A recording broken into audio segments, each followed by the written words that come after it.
मंडप सजल भसुर आंगन में आजा, मंडप सजल भसुर आंगन में आजा, आंगन में आके भसुर डलवा चढ़ा जा, आंगन में आके भसुर डलवा चढ़ा जा। आंगना में आके फंस गईले भसुर जी, आंगना में आके फंस गईले भसुर जी। अरे हंस गाली दिहानी बमक गईले भसुर जी, अरे हंस गाली दिहानी बमक गईले भसुर जी। टीका चढ़ावे नथिया गईले भुलाए हो, लगता कि साचो में गईले पगलाए हो। टीका चढ़ावे नथिया गईले भुलाए, लगता कि साचो गईले पगलाए हो। सारे समनवा चढ़ावे आंगन में, तनिका के कैलू भूल हो।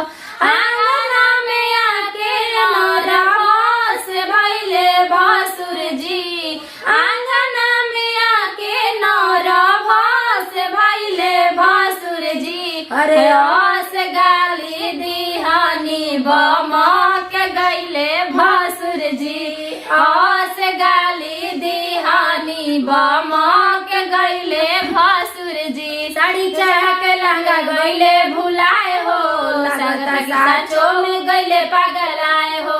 साड़ी चढ़ा के लहंगा गईले भुलाए हो, लगता कि साचो में गईले पगलाए हो।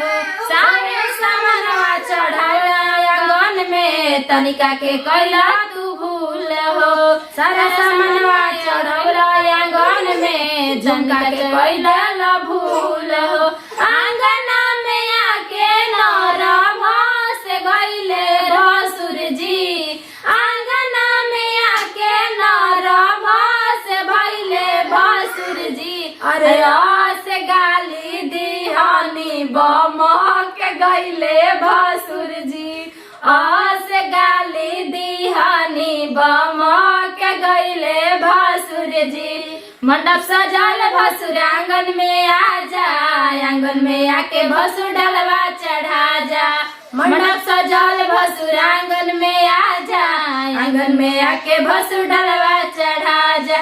आंगना में आके भसुर फंस गईले भसुर जी, चौका पे आके फंस गईले भसुर जी। अरे हंस गाली दिहानी बमक गईले भसुर जी, हंस गाली दिहानी बमक गईले भसुर जी, हंस गाली दिहानी लहक गईले भसुर जी।